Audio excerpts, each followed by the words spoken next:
temperatura ambiente, el ácido clorhídrico es un líquido incoloro y transparente. En mi caso, yo lo compré en el supermercado como un producto de limpieza. El nombre comercial en mi país suele ser ácido muriático y está en concentraciones bastante bajas. Y la verdadera pregunta es, ¿por qué quiero purificarlo? Como podemos ver en la etiqueta dice que los únicos ingredientes que hay en este ácido son agua y ácido clorhídrico. Y nuestro ácido es color eh, 558A, lo cual no es correcto según la descripción física del ácido clorhídrico. Así que hablemos un poco de una sal inorgánica llamada cloruro de hierro 2 o cloruro ferroso. A temperatura ambiente esta sal es de un color verdoso muy bonito, la verdad. Este compuesto se le adiciona accidental o intencionalmente, ya sea para hacerlo más efectivo como limpiador, ya que el cloruro ferroso es corrosivo, o como contaminante cuando el ácido disuelve trazas de hierro. Yo he visto algunos ácidos que listan el cloruro de hierro en sus ingredientes, pero este no es el caso, lo cual no está bien ya que el ácido que venden es más verde que las verduras que claramente no te vas a comer, maldito. Así que volvemos a la pregunta de ¿por qué quiero purificarlo? Pues es una sorpresa, así que no les diré. Para comenzar hay que pesar y medir la cantidad de ácido que usaremos para poder calcular un rendimiento y pureza. En mi caso yo usaré mi probeta gradada de 150 mililitros. Para el que vio mi video anterior en el que sintetizo benzoato de etilo a partir de tolueno que extraje de tiner, la probeta ha tenido un pequeño accidente. Este accidente se debe a que en parte soy algo imbécil y dejé la probeta fuera en medio de una ráfaga de viento muy fuerte. Pero bueno, aún sirve.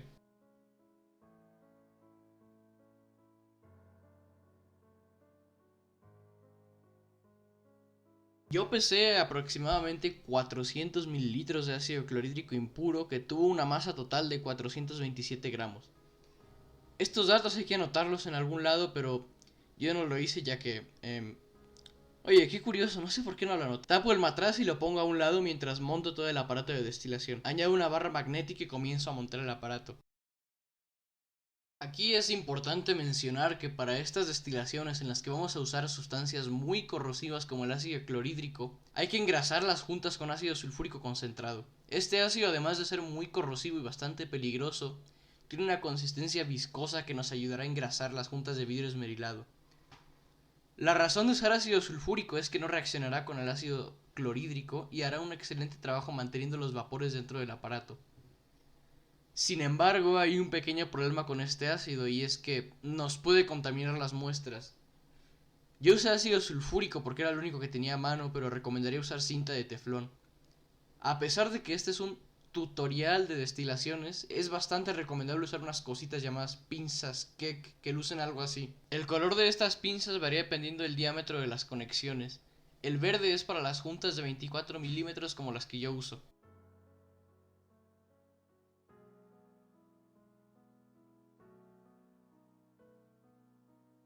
Conecto la bomba de agua al circuito refrigerante. Aquí quiero hacer un pequeño paréntesis para explicar que el agua siempre debe entrar por la parte inferior del condensador y salir por arriba. Esto se debe a que si el agua entrase por arriba simplemente bañaría el condensador con agua en vez de llenar la camisa del mismo y no refrigerando bien. Ya que este ácido es mayoritariamente agua, tardará un rato en hervir y en comenzar a destilarse, ya que el agua tiene un calor específico muy alto, lo cual significa que necesita mucha energía para subir su temperatura 1 grado.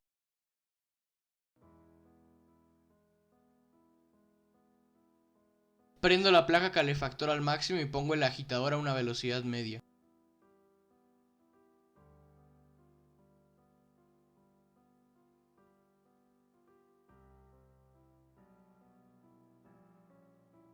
Para acelerar un poco la destilación, aíslo el matraz con papel de aluminio, el cual ayudará a mantener el calor del vidrio, impidiendo que el vapor se condense en cualquier otra parte que no sea el condensador.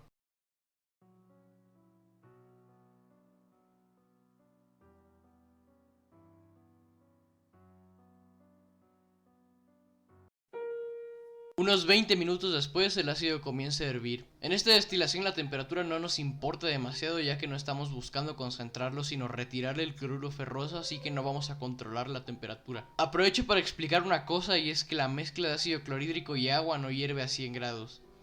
Esto se debe a que estos dos forman un azeótropo. Esto de los azeótropos ya lo había explicado en el video anterior, pero muy resumidamente es una mezcla de dos o más compuestos que hierven a una temperatura que está entre sus puntos de ebullición. En este caso la mezcla debería hervir a 108.6 grados Celsius, pero no puse un termómetro porque seguía autoengañándome con que no quería controlar la temperatura en esta destilación.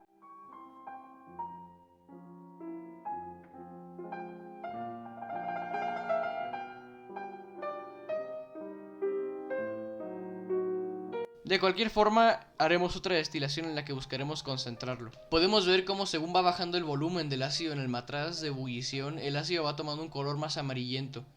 Este color se debe a la oxidación del cloruro ferroso debido a las altas temperaturas. El cloruro ferroso se oxida a cloruro férrico o cloruro de hierro 3 ya que está en un medio con presencia de iones de cloro que secuestra para convertirse.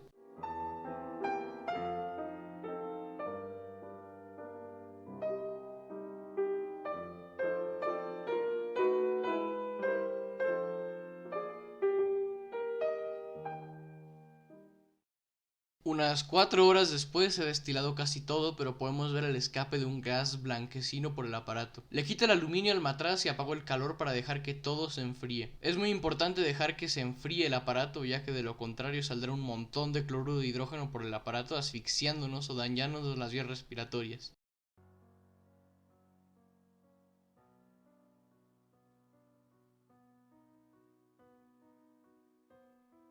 En el matraz de recolección nos queda un líquido incoloro y transparente que es exactamente lo que buscábamos. En el matraz de ebullición nos queda un líquido con un color entre amarillo y verde que es en su mayoría agua y cloruro de hierro.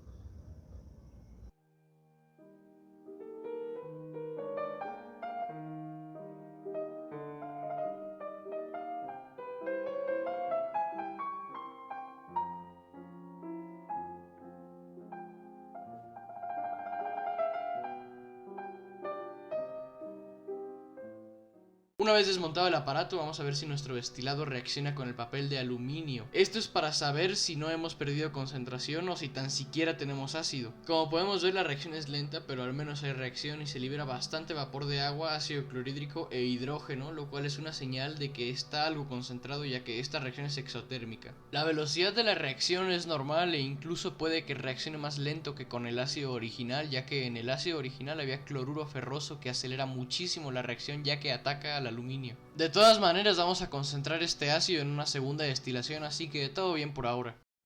Al final nos queda esta preciosidad que se ve sucia, pero es que el matraz está sucio por fuera ya que a media destilación se puso a llover y le cayó un poco de tierra. Ahora vamos a pesar el ácido que obtuvimos de esta primera destilación. Sé que saldrá el típico genio que mencionará que el vaso está roto y sí, está igual de roto que la relación de tus padres. Como podemos ver, el matraz de destilación se puso opaco después de haber desechado los residuos. Esto se debe a numerosas impurezas y realmente desconozco la composición de todo ese material.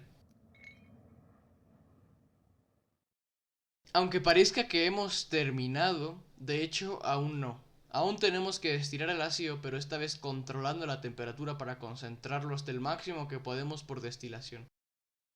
Para comenzar con la última destilación y mientras me planteo pegarme un tiro, pesamos el ácido. Tenemos 275 gramos de ácido, lo que corresponde a un rendimiento de alrededor del 57.8%, lo cual no está mal, pero tampoco es para emocionarnos, aunque hemos eliminado una cantidad considerable de impurezas. La segunda destilación no tiene demasiado misterio.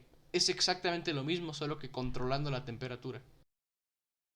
De igual forma hay que engrasarlas juntas, aunque yo recomiendo usar teflón ya que el ácido sulfúrico nos puede contaminar las cosas. El punto de ebullición teórico del azeótropo de agua y ácido clorhídrico al 20% es de 108 grados Celsius. Coloco un vaso para recolectar todo lo que no se destila a esta temperatura.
Una vez la temperatura se estabilice en los 108 grados, cambio el vaso por un matraz.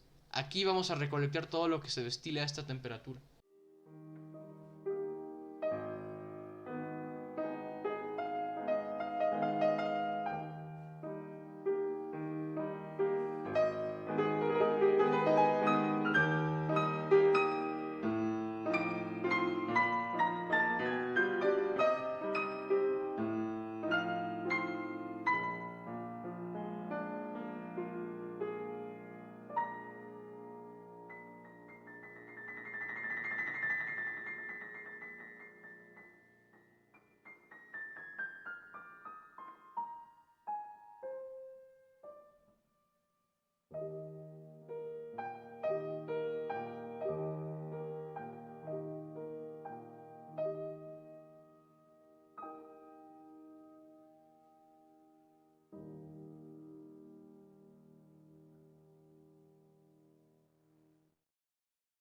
Unas 4 horas después comencé a observar estas pequeñas distorsiones en la luz que se producen al mezclar dos líquidos con diferentes densidades.